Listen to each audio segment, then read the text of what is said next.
رمضان المبارک دی چې کله رمضان المبارک راغو د حضرت عمر رضی الله عنه کور کې د دومره سلو چې روزې پې ماته کړی څلور ورځې پرله پسې په نهر باندې روزه نیولې ده صرف به دومره شو چې روزه به ماته کړه پښمنې به وکړو او د خوراک د مړې خېټې دپاره ورسره سلو خادم مله راغی چې کله خادم مله راغی یو یهودي اوسېدو د هغه په علاقه کې او هغه 3 ورځې څه خوړلې نو کور کې څه نو عمر رضی الله عنه ولا څه سودا ورکړې وه چې دا وله یوسف امیر المؤمنین دی چې کله خادم راغو ورته وایي ای دا امیر المؤمنین وی هغه یهودي له مې سامان یوړو وله مې ورکړو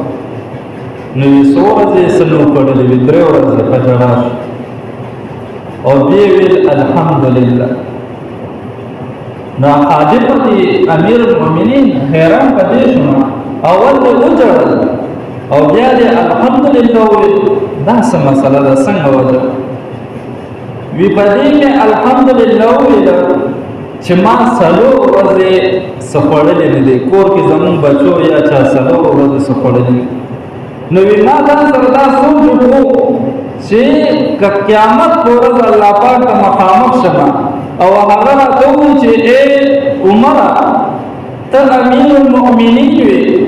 ستا د لاندې یو یهودي ستا د حکومت د لاندې یو یهودي اوسېدو هغه 3 ورځې خوراک مو کړی کور کې څهونه نو وي زه به ورته ویم چې یا الله ما 4 ورځې نهره تېره کړه که چېرته چونکې یهودي 4 5 ورځې تېرې کړی وی نو قادل به وي ما به الله پاک به بیا څنګه جواب ورکولو چې وګوره دا دې په ماړه خېټه خوراک کړی وي یهودي دې هغه دې خوراک نه کړی زما عزتمندو زموږ مشران صحابه داسې تېر شو حضرت عمر رضی الله عنه دی روجه ده کور کې ورسره د خوراک څه نشته دی دا اولګې د لاسې صحت کمزوری شوی دی کله چې ماښام ته نږدې شو نو کور کې و دې کې ورته زوی په ژړا شو زوی ورته وایي ای بابا جانه په مسجد نبوي کې خلکو ځان سره مسافر بوتله روژې خوراک دپاره روژې ماتې دپاره پلانکي ځان سره یو کس بوتلو هغه ځان سره بل وي ما ځان سره مسافر رانووسو ولې چې مونږ کره څه شته دی عمر رضی الله عنه لا تشریف فرمایي دې کې خادم ورته وویل وی امیر المؤمنین دا نه غونډه کې پخلی مونږ کړی دی او دا تیار کړی دی دومره خوشحاله شو او ورته وایي وی دا بیله که زما حصه دې بیله که خپله حصې دې ځان ته بیلې کوي چې کله یې خپله حصه وله بیله که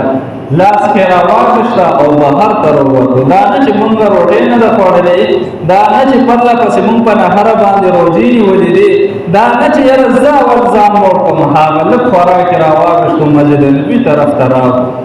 دې کې یو مسافر را روان دی مسافر دا نه پېژني چې امیر المؤمنین دا دی چې دې ورسره ملو شو وی مسافر حساب شه روژې ماتې بوکې بیا به دا شټۍ نږدې دی هاوتی نه وی ما ته د امیر المؤمنین ځای ښایه کور راته ښایه چې زه ورشمه ولې امیر المؤمنین چې د مسلمان وي هغې به خپل ځای نه بندوي مسافرو ته به ځای کولو ساتي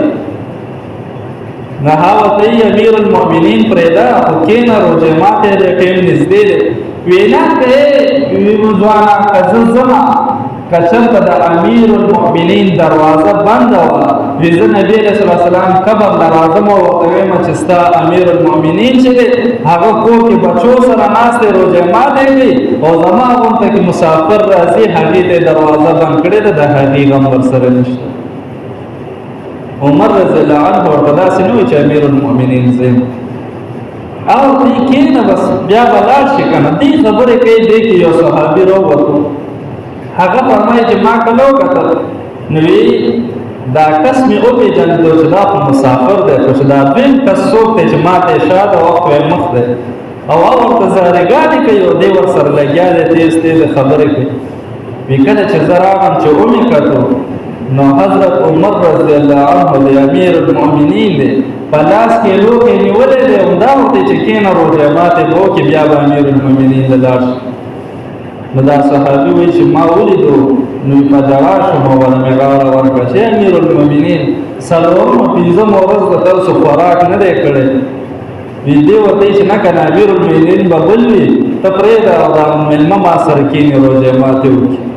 کله چې دا مېلمه دا واورېدو هغه په شا باندې شو په ژړا شو چې وخوی ما خو امیر المؤمنین نه ګیله کوله